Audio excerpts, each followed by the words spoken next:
को अन्य जगहों भी जाना है लोकसभा क्षेत्र में। मैं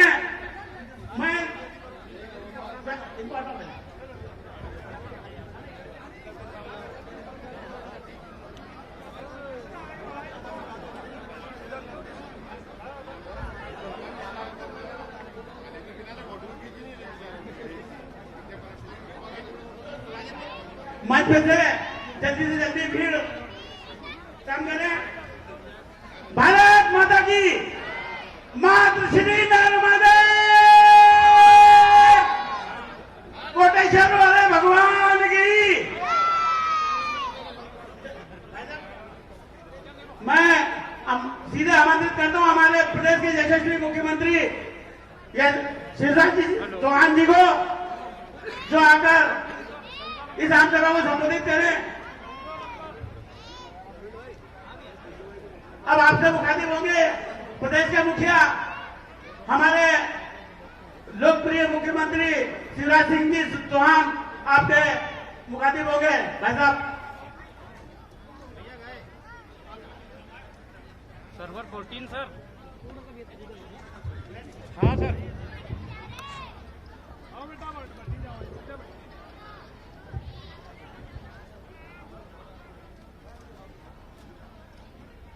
बोलिए भारत माता की, कोटेश्वर महादेव की, नर्मदा मैया की, देव नारायण महाराज की, जनता जनार्दन की और मेरे भांजे भांजियों की। मंच पर विराजमान मध्य प्रदेश सरकार के वित्त मंत्री आदरणीय जगदीश देवड़ा जी, हमारे कृषि मंत्री आदरणीय श्रीमान कमल पटेल जी, भारतीय जनता पार्टी के जिले के अध्यक्ष भाई राजेंद्र राठौर जी, महामंत्री महिम ठाकुर जी, तीसरी सभा है, वीरेंद्र जी, डाल दो बंसीलाल जी को दिखाई नहीं दे रहे मुझे, बैठे क्या आए का बंसीलाल सोचा वहां से, क्योंकि मैं सबको पहचानता हूं, मुझे कोई बना तो सकता नहीं। हमारे वरिष्ठ नेता भाई हितेंद्र सोलंकी जी, राजकुमार जी भी तो है नहीं, तो मैं तो आप आदरणीय मंच कह देता हूं, ठीक है। आदरणीय मंच, ऊपर और नीचे बैठे हुए सभी नेता साथी पदाधिकारीगण, मेरी बहनों, मेरे भाइयों और मेरे भांजे भांजियों, दोनों हाथ जोड़ के आप सबको राम राम करता हूं, आप सबको प्रणाम करता हूं। सबसे पहले मैं अपने नेता नंदू भैया को श्रद्धा के सुमन अर्पित करता हूं। एक ऐसे नेता जो बहुत सहज से बड़े सरल थे, जो दिनों रात आपकी सेवा में लीन रहते थे, और मुझे कहते हुए गर्व है कि बिजलगांव उद्वहन सिंचाई परियोजना सहित अनेकों विकास के कामों के सूत्रधार अगर कोई थे तो वो थे श्रीमान नंद कुमार सिंह चौहान जी। दिनों रात उनको एक चिंता रहती थी कि अपने संसदीय क्षेत्र का कैसे विकास करें और कैसे जनता के कल्याण के कामों में लगे रहें। हमें से कोई नहीं चाहता था कि उपचुनाव हो, हम सब चाहते थे कि नंदू भैया हमारे बीच रहें और जनता की बेहतर ढंग से सेवा करते रहे। लेकिन कोरोना की महामारी ने उनको हमसे छीन लिया। दूसरों की सेवा करते करते और बचाते बचाते नंदू भैया स्वयं काल के काल में समा गए। मैं उनके चरणों में श्रद्धांजलि अर्पित करता हूं और एक ही संकल्प आपके सामने प्रकट करता हूं कि नंदू भैया के जितने अधूरे काम और अधूरे सपने हैं वो शिवराज सिंह चौहान और ये भारतीय जनता पार्टी की सरकार आपको पूरा करके देगी। जब मैं आ रहा था तब कमल टीकाकरण में बोल रहे थे, कोरोना महामारी से बचने का सबसे प्रभावी उपाय है टीका। आपने सबने लगवाया कि नहीं टीका? अभी कौन कौन ने लगवाया? हाथ उठाए। अच्छा भैया, जिनने एक लगवाया दूसरा भी लगवा देना। मेरी बहनों, तुम भी।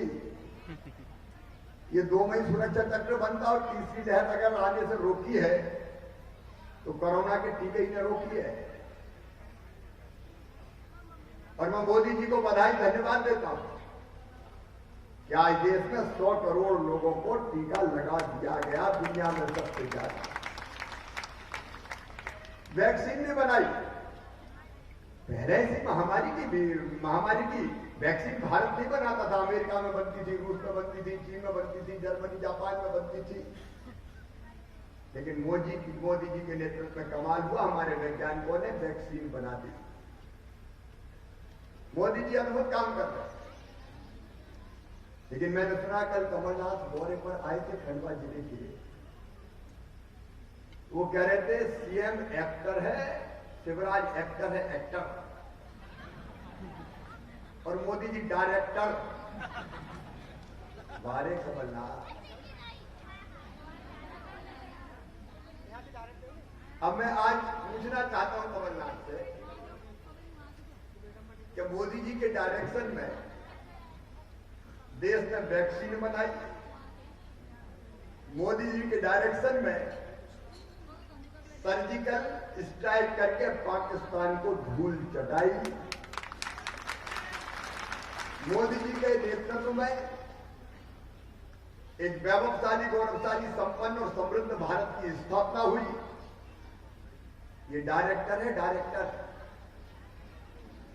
जिसने तय किया कि छोटे से छोटे किसान को भी 6,000 रुपया महीने, 6,000 रुपया हर साल किसान के खाते में डाले जाएंगे।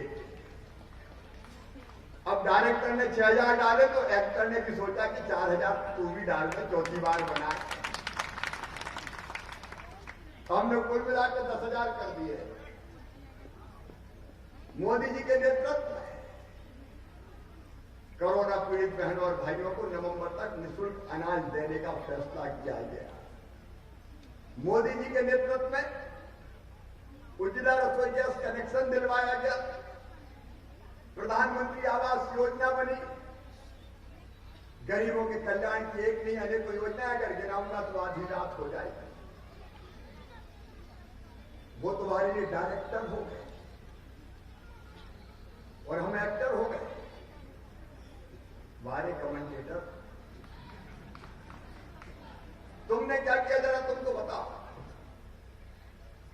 मेरे बहनों और भाइयों, हमारे वरिष्ठ नेता यहां बैठे हैं। हमने योजना बनाई थी संबल योजना। आज कमलनाथ से मैं पूछना चाहता हूं, हमने तय किया था कि मध्य प्रदेश की धरती पर मेरे बेटा बेटी, चाहे वो सामान्य वर्ग के हो, पिछड़े वर्ग के हो, एससी के हो, एसटी के हो,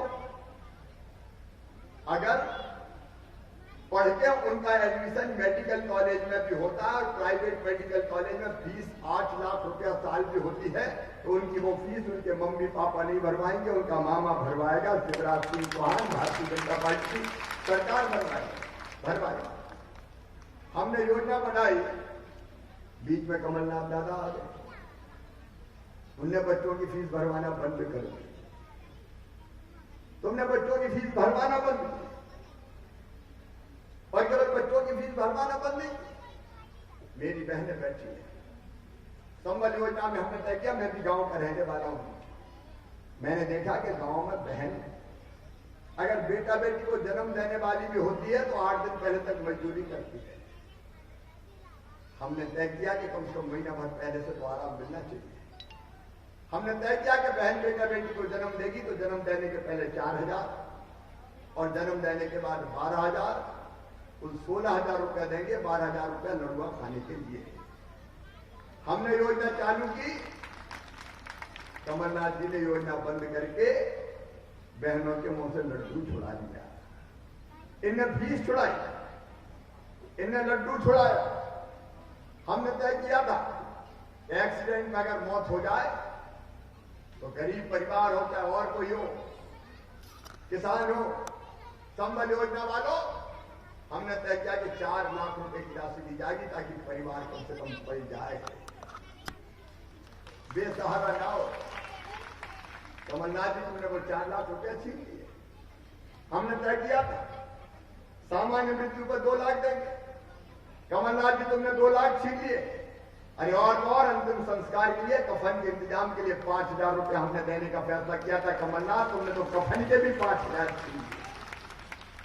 आज डायरेक्टर और एक्टर की बात करते हैं, विकास के सारे काम ठप्प कर दिया तुमने।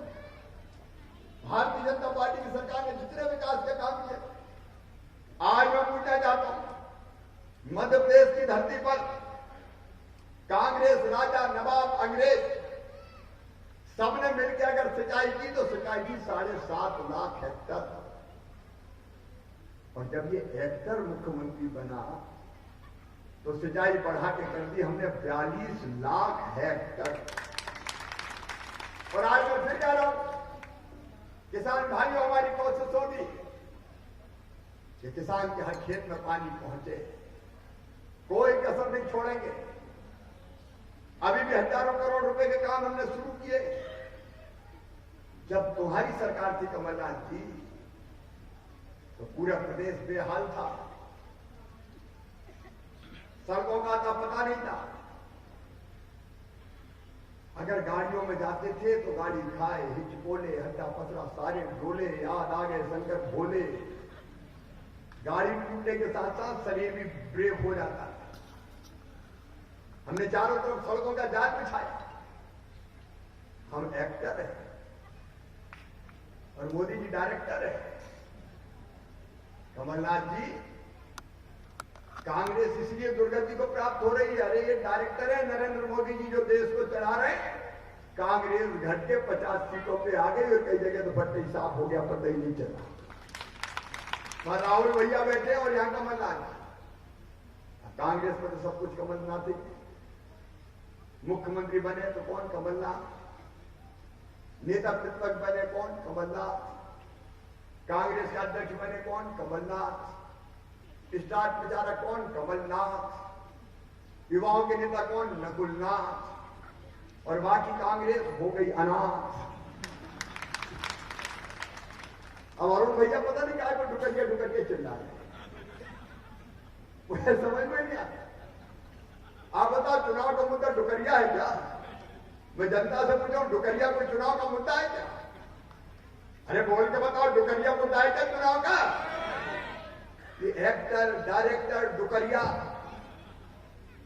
हेमा मालिनी जी सम्मानित कलाकार है, पूरा देश सम्मान करता है। मैं उनको प्रणाम करता हूं। स्मृति ईरानी ऐसी नेता है जो राहुल गांधी को धूल चटा के अमेठी में शान से जीत के आई। लेकिन इनको जनता के मुद्दों से लेना देना नहीं, इनको तो इधर उधर की बातें करना है। अरे सीधे मुद्दे पे आओ। हम चुनाव लड़ रहे हैं विकास के मुद्दे पर, जनता के कल्याण के मुद्दे पर। तो आज भी हम कहना चाहते हैं, हमारी नजर है कि निमाड़ में अगर कहीं ज्यादा वर्षा हो गई और मिर्ची और कपास की फसल में नुकसान है तो अभी चिंता मत करना, सर्वे करके नुकसान की भरपाई सरकार करेगी। ये हमारा मुद्दा। जनता को कष्ट हम देख नहीं सकते। कमलनाथ जी, आपने तो फसल बीमा योजना का प्रीमियम नहीं भरा था। ये कृषि मंत्री बैठे हैं कमल पटेल, प्रीमियम नहीं भरा, 2200 करोड़ रुपया। और जब फसल बीमा योजना का पैसा नहीं मिला था किसानों को, कोरोना के संकट में 2200 करोड़ रुपया जमा करके सीधे 3100 करोड़ रुपया किसान के खाते में डलवाया था। तो एक्टर ने डलवाया था, मेरे कृषि मंत्री ने डलवाया था, हम लोग बैठे। एक साल में लगभग 9,000 करोड़ रुपया, 9,500 करोड़ रुपया फसल बीमा योजना के लिए। और ये भी आ रहा पर किसान का चिंता मत करना, हिसाब किताब हो रहा है। बीमा कंपनी से जरा रैंच हो रही है थोड़ी सी, हम कह रहे हैं और ज्यादा दो। तो लगातार हम उस पर काम कर। ये फसल बीमा योजना का पैसा खाने वाले, ये 0% ब्याज को बंद करने वाले, ये झूठा वादा करके कर्जा माफ किसान को डिफॉल्टर करने वाले आज जनता के बीच कहते हैं डायरेक्टर है, एक्टर है, डुकरा है और डुकरिया है। और ये डुकरा डुकरिया तुम्हें मुबारक हो। अगर हम आए हैं तो अपने प्राणों से प्यारी जनता की सेवा करने के लिए आए हैं। एक ही तरफ, एक ही लक्ष्य है कि कैसे और बेहतर से बेहतर काम करें अपनी जनता के लिए। और इससे मेरे बहन और भाई जहां जनता का कष्ट देखते हैं, मेरे भाइयों, आज छोटी छोटी बेटियों ने हमारी तिलक किया, फूलों की वर्षा की। मेरी बेटियों, तुमने फूलों की वर्षा करके स्वागत किया है। मामा तुम्हारी जिंदगी में कोई कांटे नहीं रहने देगा। इन बच्चों को आगे बढ़ा। इसे लाडली लक्ष्मी ऐसी अनेक कोई योजना जो ठप हो गई थी फिर से चालू। और मेरे बच्चों, सुन लेना, तो सामान्य वर्ग के, पिछड़े वर्ग के, SC ST, मैं फिर कह रहा हूं, कमलनाथ ने फीस भरवाना बंद कर दिया था, हमने फिर से योजना प्रारंभ कर दी है। पढ़ो, आगे बढ़ो, और अगर सामान्य और गरीब परिवार से आते हो तो तुम्हारी फीस फिर से मामा भरवाएगा। पढ़ते रहना, चिंता मत करना। कई लोगों ने शिकायत किया प्रधानमंत्री आवास योजना में नाम नहीं। मैं गया तो पूछे कि मुझे गरीब भाई बहन ने, उन्हें कहा कि एक घर में कई परिवार रह रहे हैं। हम का कैसे कई परिवार रह रहे हैं? तो उनका दादाजी, दादी जी, उनके 4 बेटा, 4 बहुएं, अगर 4 हो गए तो 4 उनके और नाती पोता हो गए, अब उनकी शादी हो रही। तो एक छोटे से घर में इतने रह रहे हैं कि कहां रहे मामा बता दो। मैं भोपाल लौट के गया और हमने नई योजना बना दी, मुख्यमंत्री भू अधिकार योजना, और तय कर दिया एक घर में, छोटे घर में एक से ज्यादा परिवार रह रहे हैं। एक परिवार का मतलब पति पत्नी और बच्चे। अगर एक से ज्यादा परिवार रह रहे हैं तो 4 भाई हो गए, दादाजी दादी जी हो गए, तो दादाजी दादी जी उस मकान पर रहे। और 4 भाई अगर है और रहने की जगह नहीं है तो प्लाट देके, पट्टा देके जमीन का मालिक बनाया जाएगा। रहने की जमीन हर एक को उपलब्ध कराई जाएगी। मुख्यमंत्री भू अधिकार योजना, स्वामित्व योजना का जिक्र शायद कमल पटेल जी ने किया होगा कि जिनके पास अपने मकान, उन्हीं का स्वामित्व नहीं था, उनको स्वामित्व देने का अभियान चलता है। और जिनके पास मकान नहीं है, 2011 की सर्वे सूची में नाम ही नहीं आया, क्योंकि सर्वे सूची में सबके नाम नहीं आ पाए, छूट गए। अब उसी के आधार पर PM आवास के मकान मिल रहे थे, कई का नाम ही नहीं था। जब हमारे कार्यकर्ता जाते थे, लोग कहते थे PM आवास दिलाओ दिलाओ दिलाओ। अब चिंता मत करना, आवास ट्रस्ट का सर्वे करवाने के हमने निर्देश दिए। जिनके नाम छूट गए, आवास ट्रस्ट का सर्वे करके उनके नाम जुड़वाए जाएंगे और कच्चे मकानों की जगह सबके पक्के मकान गरीबों के बनवाए जाएंगे। जब कष्ट देखते हैं, हम योजना बना देते हैं। सरकार काय के लिए आखिर होती है? अभी बात हो रही थी कोरोना की, तय किया प्रधानमंत्री जी ने आयुष्मान भारत योजना। अभी ले लूंगा बेटा, हम 5 मिनट बाद ले लूंगा तुम्हारे यहाँ, 5 मिनट लूंगा। हाँ, अभी 5 मिनट बाद प्रधानमंत्री जी ने योजना बनाई, आयुष्मान भारत योजना। और उस योजना में तय किया कि आयुष्मान कार्ड बनेंगे। क्या आयुष्मान कार्ड बन रहे कि नहीं बन रहे? अभी अरे कई के बने होंगे, ऐसा हो ही नहीं सकता। 2.5 करोड़ बने अभी तक, कई के बने होंगे। और जो रह गए होंगे, चिंता मत करना, मेरा नेतृत्व बैठा है। और हितेंद्र हार गए तो हार गए यार, जनता के बीच पे काम करो डट के। सबके आयुष्मान कार्ड बनवाओ, कोई बात नहीं, जम के बनवाओ। जिनके नाम छूट गए सबके बनवाओ। और बनवाने का फायदा यह है कि बड़ी बीमारी में सरकारी अस्पताल में तो निःशुल्क इलाज हो गई, अगर प्राइवेट अस्पताल में भी इलाज हुआ तो 5 लाख रुपया तक सरकार के खजाने से जमा करवाया जाएगा, ताकि इलाज की ढंग से व्यवस्था हो जाए। बच्चों की पढ़ाई हो, मकान हो, आवास हो, प्लाट हो, हमारे लिए मुद्दा ये है। विकास के काम हमारे लिए मुद्दा है। और इसलिए मैं आज आपसे ये कहने आया हूं, मेरे पास समय कम है क्योंकि एक सभा और है और 5:30 बजे किसी भी हालत में वहां से उड़ना पड़ेगा। मैं आपसे आज ढाकर गांव में ये कहने आया हूं कि आप सोचो, एक तरफ विकास, एक तरफ जनता का कल्याण और दूसरी तरफ डुगरा और डुगरिया। उनका मुद्दा ये है, एक्टर और डायरेक्टर। अब होना क्या चाहिए ये आप तय कर ले।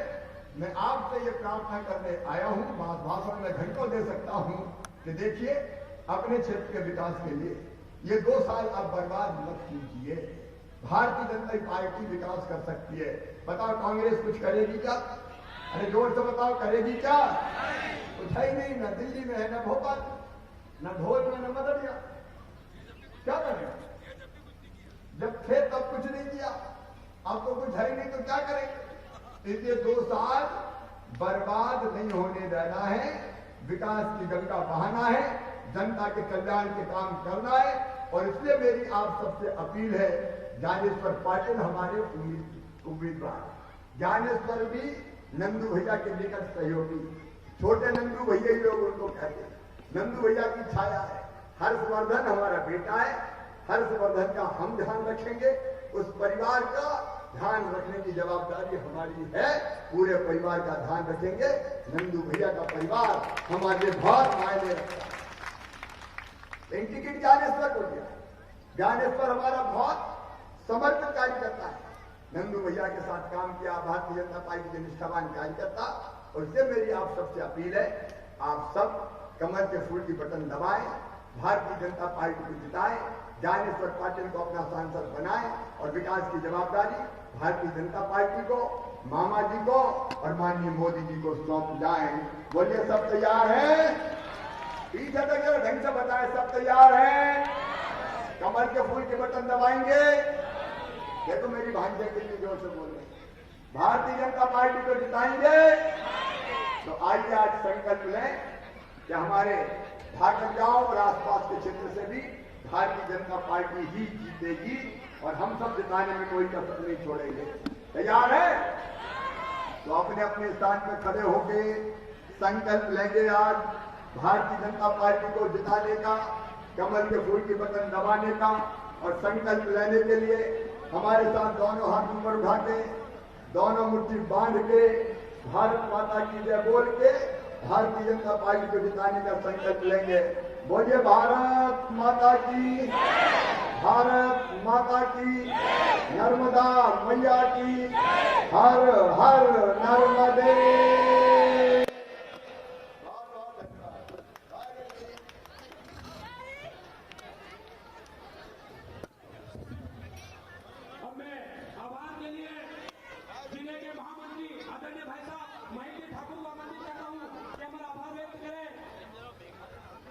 सोनावत ग्रामीण मंडल में